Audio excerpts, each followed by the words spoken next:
काय ग जानकी, कसला विचार करतेस? वाह, त्यागमूर्ती व्हायचंय का तुला? सगळ्यांना सगळं खरं सांगू? बोल ना.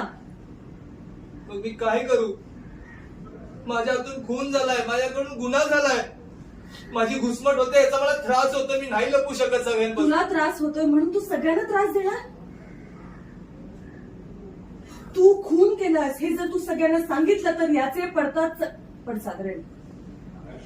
तू खून केलास हे जर तू घरातल्यांना सांगितलंस तर ह्याचे पडसाद सगळ्यांवर उमटतील. ते सगळे यात होरपळले जातील. तुझं अख्खं कुटुंब ह्यात होरपळले जातील याचा विचार केलायस तू?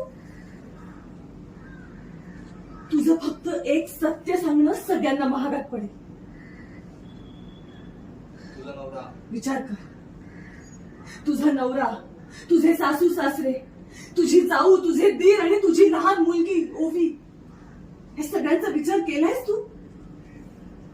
ह्या सगळ्यांना किती त्रास होईल याचा विचार केलायस? जानकी, सौमित्र भाऊजी काय म्हणाले हे लक्षात आहे तुझ्या? इलेक्शन पर्यंत चांगले